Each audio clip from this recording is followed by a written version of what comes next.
Powerful ಆಗಬೇಕು ಅಂದರೆ, dangerous ಆಗಬೇಕು ಅಂದರೆ ಏನು ಮಾಡಬೇಕು? ಬೋರ್ಡಮ್ ಜೊತೆ ಡೀಲ್ ಮಾಡೋದನ್ನು ಕಲಿಬೇಕಾಗ್ತದೆ. ಯಾಕಂದರೆ ಬೋರ್ಡಮಲ್ಲೇ ರಹಸ್ಯ ಅಡಗಿದೆ. ಸಾಮಾನ್ಯ ಜನರು ಏನು ಮಾಡ್ತಾರೆ? ಬೋರ್ ಆಯಿತು, ಬೇಜಾರಾಯಿತು ಅಂದರೆ ಡಿಸ್ಟ್ರಾಕ್ಟ್ ಆಗ್ತಾರೆ. ಉದಾಹರಣೆ ಹೇಳಬೇಕಂದ್ರೆ, ಒಬ್ಬ ಇದ್ದಾನೆ ಶ್ಯಾಮ್ ಅಂತ ಅಂದ್ಕೊಳ್ಳೋಣ. ಅವನು ಮೋಟಿವೇಶನ್ ವಿಡಿಯೋ ನೋಡ್ತಾನೆ, ಎಕ್ಸೈಟೆಡ್ ಆಗ್ತಾನೆ.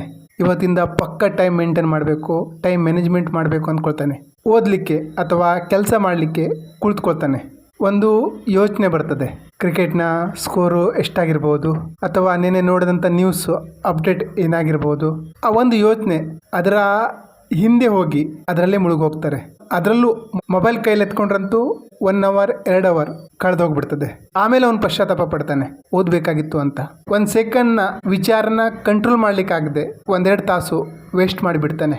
ಶ್ಯಾಮ ಅಂತಲ್ಲ, 99% ಜನ ಇದೇ ರೀತಿ ಡಿಸ್ಟ್ರಾಕ್ಟ್ ಆಗ್ತಾರೆ, ಫೋಕಸ್ ಆಗಿರಲ್ಲ. ಫೋಕಸ್ ಮಾಡಬೇಕು ಅಂದರೆ 1% ಜನರಲ್ಲಿ ಬರಬೇಕು ಅಂದರೆ ಬೋರ್ಡಮ್ ಜೊತೆ ಡೀಲ್ ಮಾಡೋದನ್ನು ಕಲಿಬೇಕಾಗ್ತದೆ.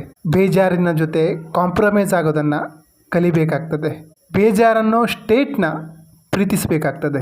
ಬೇಜಾರಿನ ಜೊತೆ ಇರಲು ಕಲಿಬೇಕಾಗ್ತದೆ. 99% ಜನ ಈ ಬೇಜಾರಿನ ಜೊತೆ ಡೀಲ್ ಮಾಡಲಿಕ್ಕಾಗದೆ ಎಡುತ್ತಾರೆ. ಬೇಜಾರಿನ ಜೊತೆ ಡೀಲ್ ಮಾಡಿದವನು ಕಲ್ತವರು 1% ಜನರಲ್ಲಿ ಬರ್ತಾರೆ, ಯಶಸ್ವಿ ಆಗ್ತಾರೆ. ಬೇಜಾರನ್ನು ಮಾಸ್ಟರ್ ಮಾಡ್ಕೋಬೇಕು. ಅದು ಸುಲಭವಾಗಿ ಆಗಲ್ಲ, ಪ್ರಾಕ್ಟೀಸ್ ಬೇಕು. ನಾನೇನು ಮಾಡ್ತೀನಿ, ಒಂದು ಕೆಲಸದಲ್ಲಿ ಅಥವಾ ಒಂದು ಓದ್ಲಿಕ್ಕೆ ಕೂತ್ಕೊಂಡ್ರೆ ನನಗೆ ಬೇಜಾರಾಗಲ್ಲ ಅಂತಲ್ಲ, ನಾನು ಡಿಸ್ಟ್ರಾಕ್ಟ್ ಆಗಲ್ಲ ಅಂತಲ್ಲ, ಆದರೆ ಮೈಂಡ್ ಕಂಟ್ರೋಲ್ ಮಾಡೋದನ್ನು ಕಲ್ತಿದ್ದೀನಿ. ಒಂದು ಯೋಚನೆ ಬಂತು ಅಂದ್ಕೊಳ್ಳೋಣ, ನಾನೇನು ಮಾಡ್ತೀನಿ, ಆ ಥಾಟ್ನ ಅಬ್ಸರ್ವರ್ ಆಗಿ ನೋಡ್ತೀನಿ. ನನ್ನೆಲ್ಲ ಐಡೆಂಟಿಟಿ ಸೈಡಿಗೆ ಹಾಕ್ತೀನಿ. ನಾನು ಹಿಂದೂ, ನಾನು ಇಂಥವ್ರ ಮಗ, ಏನೂ ಇಲ್ಲ.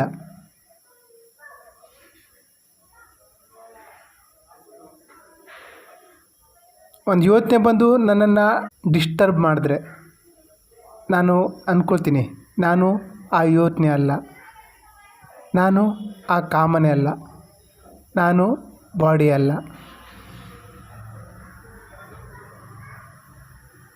ನಾನು ಏನಾಗ್ತಾ ಇದೆಯೋ ವಿಟ್ನೆಸ್ ಮಾಡುವವನು, ಆಗ್ತಾ ಇರೋದನ್ನು ವಿಟ್ನೆಸ್ ಮಾಡುವವನು, ಜಸ್ಟ್ ನೋಡುವವನು. ಯೋಚನೆ ಬರಲಿ ಹೋಗಲಿ, ಅದರ ಜೊತೆ ವಾದ ಮಾಡಲ್ಲ, ಜಡ್ಜ್ ಮಾಡಲ್ಲ.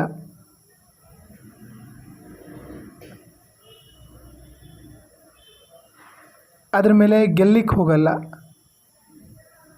ವಿಚಾರ ಬಂತು, ಏನೋ ಹೇಳ್ತು, ಕೇಳಿಸ್ಕೊಂಡೆ ಹೋಯಿತು.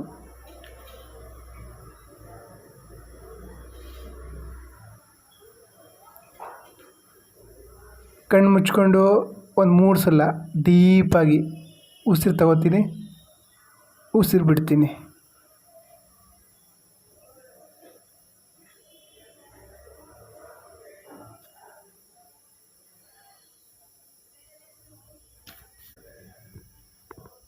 Back into the work. ಈಗ ಕೆಲಸದ ಮೇಲೆ ಫೋಕಸ್ ಮಾಡಲಿಕ್ಕೆ ಸಾಧ್ಯ ಆಗ್ತದೆ. ಈ ರೀತಿ ಒಂದು 10-15 ನಿಮಿಷ ನಾವು ಆ ಫ್ಲೋ ಸ್ಟೇಟಲ್ಲಿ ಹೋಗ್ಲಿಕ್ಕೆ ಕಲಿತ್ರೆ ನೆಕ್ಸ್ಟ್ 1 ಅವರ್ 2 ಅವರ್ ಆರಾಮಾಗಿ ಕೂತ್ಕೋಬೋದು. ಕೆಲಸದ ಮೇಲೆ ಗಮನ ಕೇಂದ್ರೀಕರಿಸ್ಬೋದು. ಯಾಕೆ ಹೇಳ್ತೀನಿ ಅಂದರೆ, first step is the hardest step. Maximum ಜನ ಇಲ್ಲೇ ಸ್ಟ್ರಕ್ ಆಗ್ತಾರೆ, ಆ ಕೆಲಸನ ಅಲ್ಲೇ ಬಿಟ್ಬಿಡ್ತಾರೆ. ಪ್ರಾರಂಭದ 5-10 ನಿಮಿಷ ಟಫ್ ಆಗಿರ್ತದೆ. ಆ ಟೈಮಲ್ಲಿ ನಮಗೆ ನಾವೇ ಶಾಂತ ಮಾಡೋದನ್ನು ಕಲಿಬೇಕು. ಆ ಬೋರ್ಡಮಲ್ಲಿ, ಆ ಬೇಜಾರಲ್ಲಿ ನೀವು ಅದನ್ನು ಫೀಲ್ ಮಾಡಿ ಕೆಲಸ ಮಾಡೋದನ್ನು ಕಲಿತರೆ, ಡೀಪ್ ವರ್ಕ್ ಮಾಡಲಿಕ್ಕೆ ಕಲಿತರೆ ನೀವು ಬೋರ್ ಆಗಲ್ಲ. ನೀವು ಬೋರ್ನ ಮ್ಯಾನೇಜ್ ಮಾಡೋದನ್ನು ಕಲಿತ್ರೆ ನೆಕ್ಸ್ಟ್ ನೀವು ಬೋರ್ ಆಗಲಿಕ್ಕೆ ಇನ್ನೂ ಕಾಯ್ತೀರಾ. ಯಾಕಂದರೆ ನೀವು ಬೋರ್ ಆಗಿಲ್ಲ ಅಂದರೆ ಶಾಂತರಾಗಿ ಕುಳಿತುಕೊಳ್ಳಲ್ಲ. ನೀವು ಶಾಂತರಾಗಿ ಕುಳಿತುಕೊಂಡಿಲ್ಲ ಅಂದರೆ ನಿಮ್ಮೊಳಗೆ ನೀವು ಇಳಿಯಲ್ಲ. ನಿಮ್ಮೊಳಗೆ ನೀವು ಇಳಿಯಲ್ಲ ಅಂದರೆ ನಿಮ್ಮೊಳಗಡೆ ಇರುವಂತಹ ಕ್ರಿಯೇಟಿವಿಟಿ ಹೊರಗಡೆ ಬರಲ್ಲ. ಆ ಕ್ರಿಯೇಟಿವಿಟಿ ಹೊರಗಡೆ ಬಂದಿಲ್ಲ ಅಂದರೆ ಪ್ರಪಂಚಕ್ಕೆ, ಜನರಿಗೆ ನಿಮ್ಮಿಂದ ಏನು ಬೇಕಾಗಿದೆಯೋ ಅದು ಹೊರಗಡೆ ಬರಲ್ಲ.